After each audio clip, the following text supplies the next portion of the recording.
Asal-usul nama kota Sekadau. Nama Sekadau terambil dari sejenis pohon yang banyak tumbuh di muara sungai Sekadau. Penduduk setempat menamakannya Batang Adau. Asal mula penduduk Sekadau adalah pecahan rombongan Daranante yang di bawah pimpinan Singapatih Bardat dan Patih Bangi yang meneruskan perjalanan ke hulu sungai Kapuas. Rombongan Singapatih Bardat menurunkan suku Kematu, Benawas, Sekadau dan Melawang. Sedangkan rombongan Patih Bangi adalah leluhur suku Dayak Melawang yang menurunkan raja-raja Sekadau.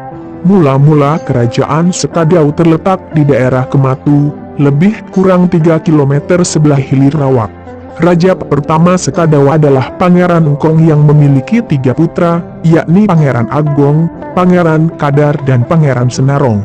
Sesudah Pangeran Engkong wafat, kerajaan diteruskan oleh putra keduanya, Pangeran Kadar, karena dinilai lebih bijaksana dari putra-putra yang lain. Karena kecewa, Pangeran Agong kemudian meninggalkan Sekadau menuju daerah Lawang Kuari. Sedangkan Pangeran Senarong kemudian menurunkan penguasa kerajaan Belitang. Setelah Pangeran Kadar wafat, pemerintahan dilanjutkan oleh putra mahkota Pangeran Suma. Pangeran Suma pernah dikirim orang tuanya untuk memperdalam pengetahuan agama Islam ke kerajaan Mempawah. Karena itu pada masa pemerintahannya agama Islam berkembang pesat di kerajaan Sekadau. Ibu kota kerajaan kemudian dipindahkan ke kampung Sungai Bara dan sebuah masjid kerajaan didirikan di sana. Pada masa ini pula Belanda sampai ke kerajaan Sekadau. Pangeran Suma kemudian digantikan oleh putra mahkota Abang Todong dengan gelar Sultan Anum. Lalu digantikan lagi oleh Abang Ipong bergelar Pangeran Ratu yang bukan keturunan raja namun naik tahta karena putra mahkota berikutnya belum cukup dewasa. Setelah putra mahkota dewasa, ia pun dinobatkan memerintah dengan gelar Sultan Mansur. Kerajaan Sekadau kemudian dialihkan kepada Gusti Mekah dengan gelar Panembahan Gusti Mekah Kesumanegara karena putra mahkota berikutnya, yakni Abang Usman, belum dewasa. Abang Usman kemudian dibawa ibunya ke Nangataman. Sesudah pemerintahan Panembahan Gusti Mekah Kesumanegara berakhir, Panembahan Gusti Ahmad Serinegara dinobatkan naik tahta.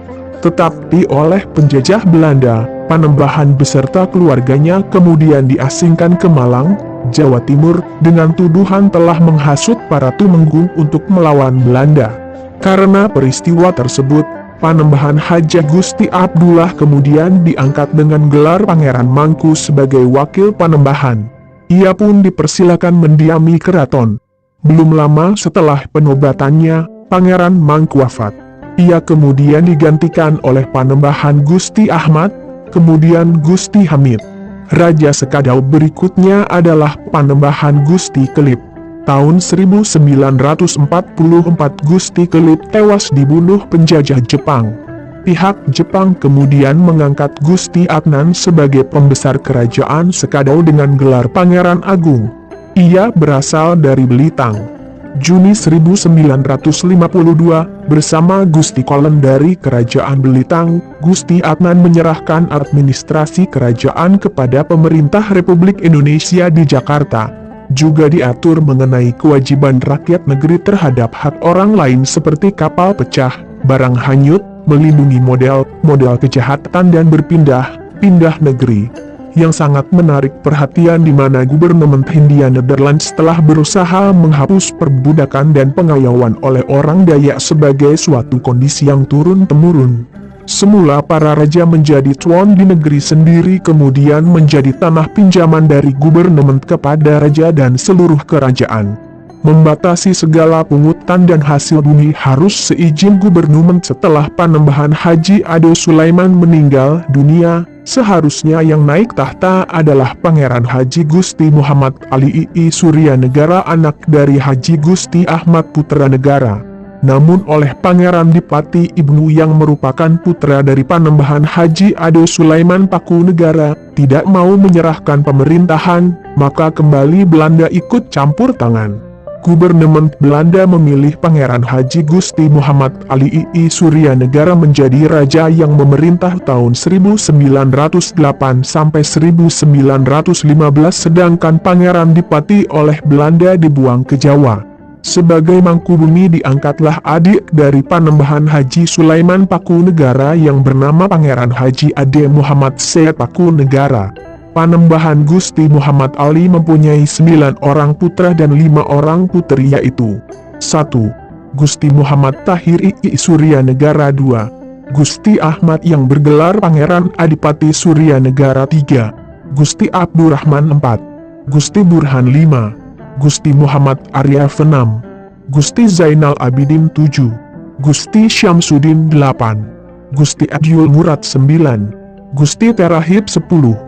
Utin Isah 11, Utin Hadijah 12, Utin Masurai 13, Utin Maryam 14, Utin Maimun. Setelah Panembahan Gusti Muhammad Ali I Suryanegara wafat, maka diangkatlah Haji Muhammad Syed Pakunegara sebagai raja. Beliau naik tahta pada tahun 1915 sampai 1920. Pada masa itu yang menjadi Mangkubumi adalah anak dari Pangeran Haji Muhammad Ali I, yaitu Gusti Muhammad Tahir I Suryanegara.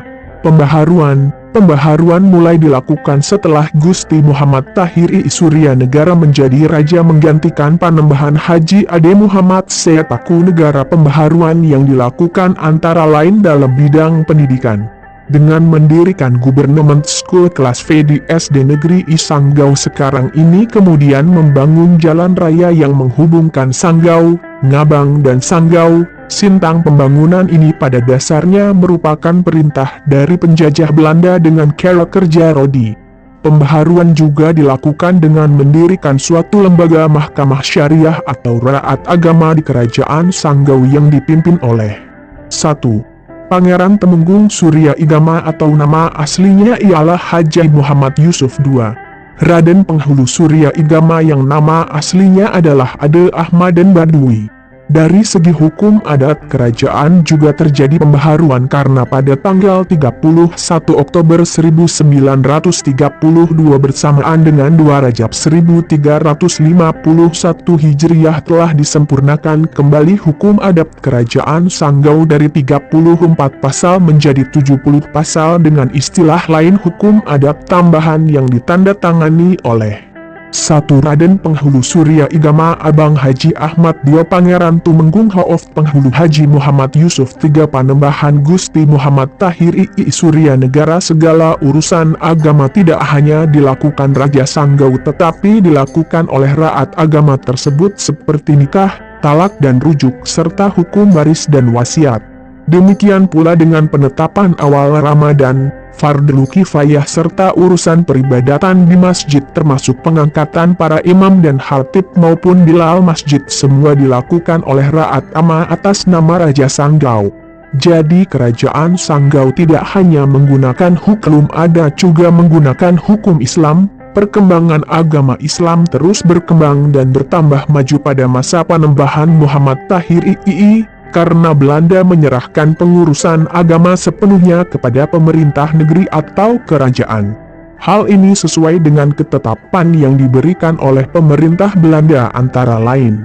1. Peribadatan umum umat Nasrani berada di bawah wewenang Departemen van Onderwijs en Religie, Departemen Pengajaran dan Peribadatan.